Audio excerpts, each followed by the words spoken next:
Try softer. I told myself, try harder. For years, decades maybe, and all it got me was burnout. So I'm trying something else. Something that sounds almost like giving up, but isn't. The lie of harder. We worship effort. We admire the founder who sleeps 4 hours, answers emails at 2 a.m., and never takes a real vacation. We call it grit. We call it hustle culture. We call it the grind. And for a while, it works. You get things done. You outwork the competition. You feel virtuous in your exhaustion. But here's what no one tells you. Trying harder has diminishing returns, and eventually, the returns go negative. The harder you push, the more you ignore signals. Fatigue, irritability, loss of joy, declining judgment. You tell yourself you just need to push through. That rest is for people who aren't serious.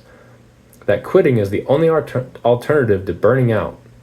But burning out is quitting, just slower and more painfully. What try softer actually means. Trying softer isn't laziness. It isn't apathy. It's a strategic recalibration. It means working with your energy, not against it. There are times to sprint and times to walk. Trying harder ignores the difference. Trying softer learns the rhythm. Listening to your body and mind before they break. The whisper before the scream. The fatigue before the crash.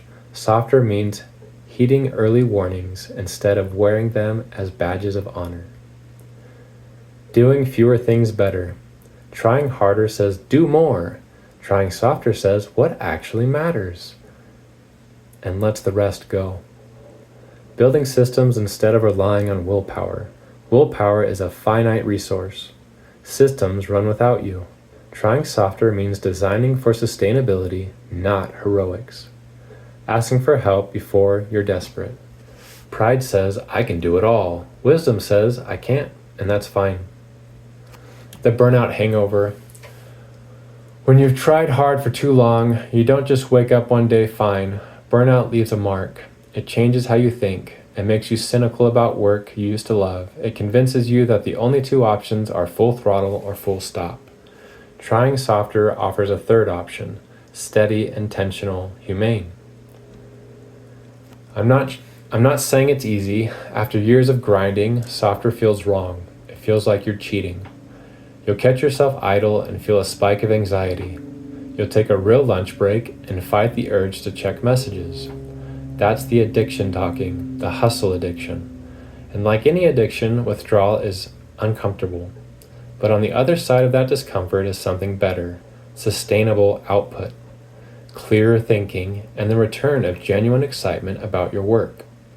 A higher perspective. Never underestimate the value of someone who helps you keep a higher perspective. Trying softer requires a higher perspective, because from ground level, from inside the trench of daily emergencies, trying harder always feels like the right answer.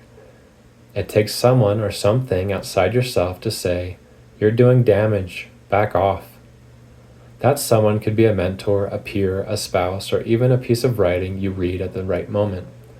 The source doesn't matter, the willingness to listen does.